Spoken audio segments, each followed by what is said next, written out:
আসসালামু আলাইকুম। House of science technique চ্যানেলের পক্ষ থেকে আপনাদের সকলকে স্বাগতম। আজকে আমি রসায়নে আরেকটি ভিডিও ক্লাস নিয়ে আপনাদের সামনে হাজির হয়েছি। আজকের ক্লাসটি হচ্ছে ইলেকট্রন বিন্যাস। আমরা ইলেকট্রন বিন্যাস খুব সহজে কিভাবে করব আজকে সেটা নিয়ে আলোচনা করব। ইলেকট্রন বিন্যাস মানে ইলেকট্রন সাজানো। এখন ইলেকট্রনটা কিভাবে সাজাবো আমরা সেটা আগে বুঝবো। যে ইলেকট্রন মনে করেন যে আমাদের একটা মৌল দেয়া আছে, এই মৌলের একটি নির্দিষ্ট পারমাণবিক সংখ্যা বা ইলেকট্রন আছে, এগুলো আমরা কিভাবে সজ্জিত করব। এর মাঝে আমাদের জানতে হবে শক্তি স্তর আর উপশক্তি স্তর, মানে কক্ষপথ। ইলেকট্রন যে পথে ঘুরবে সেটা হচ্ছে তার শক্তি স্তর, বা যে পথে অবস্থান করবে, যে শক্তি স্তর অবস্থান করবে। আর উপশক্তি স্তর হচ্ছে যতটা বহন করবে, মানে ইলেকট্রন যতটা বহন করবে কক্ষপথ, এসব উপশক্তি স্তর। এখন আমরা বোরের যে মডেল জানি, বোর মডেল অনুসারে জানি কি ইলেকট্রন সমূহ একটি নির্দিষ্ট কক্ষপথে কি আবর্তিত হতে থাকে বা ঘূর্ণায়মান অবস্থায় থাকে। এখন আমরা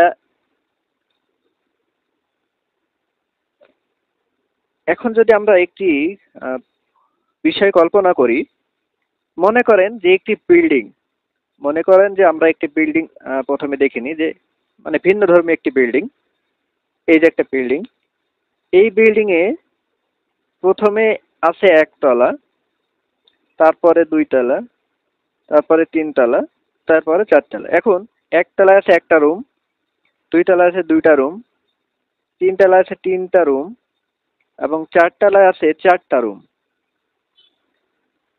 এখন আমরা রুম দেখেছি, প্রত্যেকটা তলায় কয়টা করে রুম আছে। প্রথমে যে রুম, সেই রুমে হচ্ছে আমাদের 1s ইলেকট্রন, মানে 1s, নাম হচ্ছে 1s। তারপরে নাম হচ্ছে 2s, 2p। তিনতলার বিল্ডিং এর নাম হচ্ছে 3s, 3p, 3d।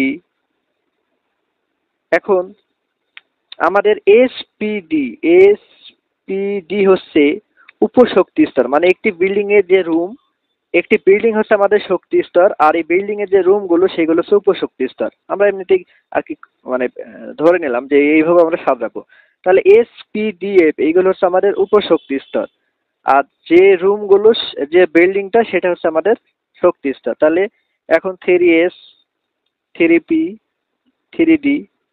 4 নম্বর রুম, যে ফ্লোর, সেটা হচ্ছে 4s, 4p, এটা হচ্ছে 4s, 4p, 4d, 4f।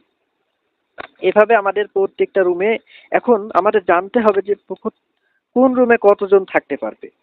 এখন একজন যদি থাকে তাহলে আমাদের নিচতলায় থাকতে পারবে 1s এ থাকতে পারবে। এখন প্রত্যেকটা উপশক্তি স্তরে কতটি করে ইলেকট্রন ধারণ করবে সেটা আমাদের আগে জানতে হবে।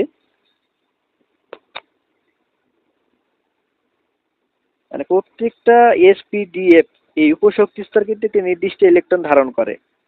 এই নির্দিষ্ট ইলেকট্রনের অতিরিক্ত ইলেকট্রন কিন্তু সে গ্রহণ করতে পারবে না। মানে একটা রুমে যতগুলো লোক থাকবে ঠিক সেই পরিমাণে লোক থাকতে পারবে, তার বেশি থাকতে পারবে না।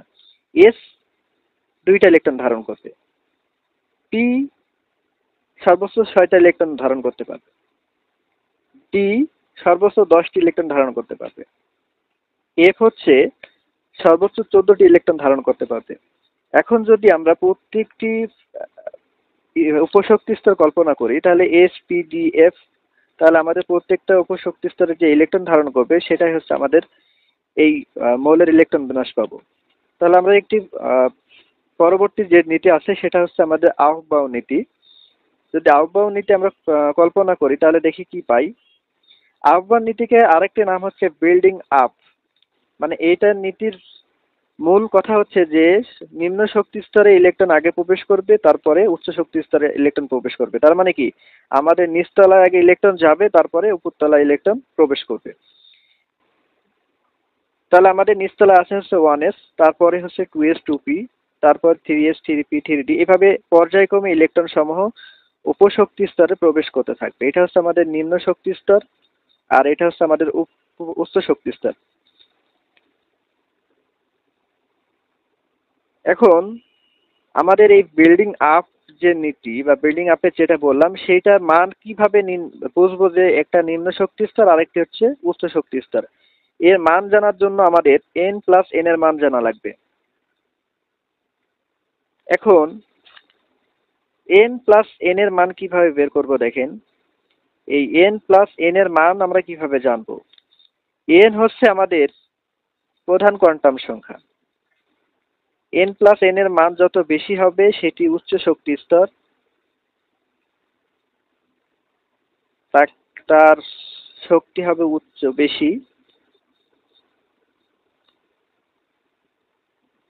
আর n প্লাস n এর মান যার কম হবে তার শক্তির মান হবে কম।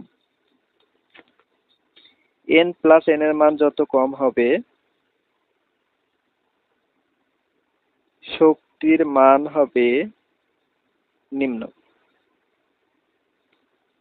এখন আমরা n প্লাস n বিষয়টাকে কি সেটা জানবো। আমি এর আগে একটা ক্লাসে আপনাদের আলোচনা করেছি, আপনি ক্লাসটা ভিডিও দেখে নেবেন। এখন আমরা ইলেকট্রন কিভাবে প্রবেশ করব সেটা দেখবো। দেখেন 1s 2s 3s 4s 5s 6s 2p 3p 4p 5p 3d 4d 5d 4f 5f এভাবে আমাদের ইলেকট্রন যে কক্ষপথগুলো আছে সেগুলো কিন্তু আমাদের বিন্যস্ত আছে।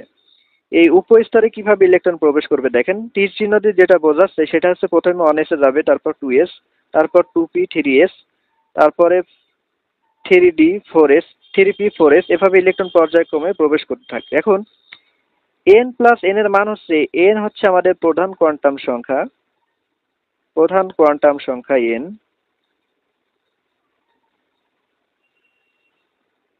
l হলো আমাদের সহকারী কোয়ান্টাম সংখ্যা।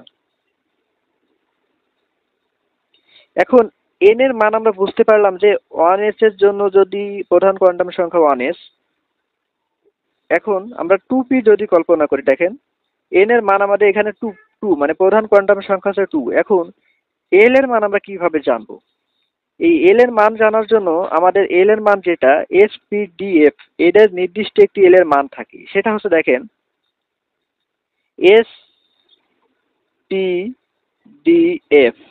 এখানে l এর মান নির্দিষ্ট। l এর মান কত দেখেন, l এর মান হচ্ছে s এর জন্য 0, p এর জন্য 1, d এর জন্য 2 এবং f এর জন্য 3। তাহলে আমরা l এর মান কত জানলাম যে s এর জন্য 0, p এর জন্য 1, d এর জন্য 2 এবং f এর জন্য 3। তাহলে 2p এর যে ইলেকট্রন n প্লাস n এর মান পাবো সেটা হচ্ছে 3। তাহলে এই পর্যায়ক্রমে n প্লাস n এর মান যার কম হবে সেখানে ইলেকট্রন আগে প্রবেশ করবে, আর n প্লাস n এর মান যার বেশি হবে সেখানে পরবর্তী ইলেকট্রন যদি থাকে তাহলে সেখানে প্রবেশ করবে। তাহলে ইলেকট্রন কিভাবে প্রবেশ করবে দেখেন, 1s 2s 2p 3s 3p 4s 3d 4p 5s 4d 5p 6s 4f 5d এবং 5f এভাবে পর্যায়ক্রমে ইলেকট্রন সমূহ প্রবেশ করবে। প্রথমে 1s এ যাবে, তারপর 2s, তারপরে 2p, তারপরে 3s। এভাবে পর্যায়ক্রমে যে আমার তীর চিহ্ন দিয়ে বোঝাচ্ছে যে প্রথমে ইলেকট্রন এইভাবে প্রবেশ করবে। পর্যায়ক্রমে ইলেকট্রন নিম্ন শক্তি স্তর থেকে উচ্চ শক্তি স্তরে প্রবেশ করবে। প্রথমে 1s থেকে 2s, তারপরে 2s এর পর যাবে 2p, তারপর যাবে 3s, তারপরে যাবে 3p, তারপরে 4s, তারপরে 3d 4p 5s, এরপরে যাবে 4d 5p 6s, 6s সম্পূর্ণ হলে যাবে হচ্ছে 4f, তারপরে 5d, সর্বশেষ যাবে 5f। এভাবে ইলেকট্রন আমাদের পর্যায়ক্রমে উপশক্তি স্তর প্রবেশ করবে। এখন যদি আমরা একটি ইলেকট্রন বিন্যাস কল্পনা করি, আমরা একটি মৌলের ইলেকট্রন বিন্যাস করি। দেখেন সোডিয়াম 11, এই সোডিয়াম 11 যদি ইলেকট্রন বিন্যাস করি তাহলে কি আসে দেখেন, আমাদের প্রথম ইলেকট্রন যাবে কোথায়, 1s এ। তাহলে 1s এর সর্বোচ্চ ইলেকট্রন ধারণ ক্ষমতা কত আমাদের জানতে হবে। s এর সর্বোচ্চ ইলেকট্রন ধারণ ক্ষমতা হচ্ছে 2টি, তার মানে আমরা 1s এ 1s 2, এবার যাবে হচ্ছে 2s এ 2s, আমরা s এর ইলেকট্রন ধারণ ক্ষমতা কত, 2টি, তাহলে 2s 2। এবার যাবে হচ্ছে 2p। এখন জানতে হবে যে p এর সর্বোচ্চ ইলেকট্রন ধারণ ক্ষমতা কত, 6টি, তাহলে 2p 6। এখন দেখেন আমাদের ইলেকট্রন কয়টি বিনষ্ট হয়েছে, 2 4 4 আর 6 10টি। আর একটি ইলেকট্রন অবশিষ্ট আছে। এই একটি ইলেকট্রন কোথায় যাবে? 3s। এই 3s এর ইলেকট্রন ধারণ ক্ষমতা সর্বোচ্চ 2টি, কিন্তু আমাদের ইলেকট্রন আছে একটি, সেটি 3s1 এ প্রবেশ করবে। আমরা আরো একটি ইলেকট্রন বিন্যাস দেখি। আরো একটি ইলেকট্রন বিন্যাস হচ্ছে ক্লোরিন 17। এই ক্লোরিন 17 যদি ইলেকট্রন বিন্যাস দেখি, তাহলে পর্যায়ক্রমে আমাদের যাবে হচ্ছে প্রথমে 1sa, তাহলে 1s2, 2s2, 2p6, 3s2। এখন দেখেন আমাদের ইলেকট্রন কয়টি হয়েছে। পরবর্তী যেটা থাকবে সেটা 3p তে প্রবেশ করবে। এখন 3p সর্বোচ্চ ইলেকট্রন ধারণ ক্ষমতা 6টি। আমাদের ইলেকট্রন আছে কয়টি? 4 10, 10 7 2 12। আমাদের ইলেকট্রন আছে 17টা। আমাদের বর্তমান অবশিষ্ট আছে ইলেকট্রন 5টি, আর সর্বোচ্চ p ইলেকট্রন ধারণ ক্ষমতা 6টি। তার মানে আমাদের 3p5। তাহলে এইটা হচ্ছে আমাদের ক্লোরিনের ইলেকট্রন বিন্যাস। আমরা এভাবে যে কোনো মৌলের পর্যায়ক্রমে ইলেকট্রন বিন্যাস করতে পারবো।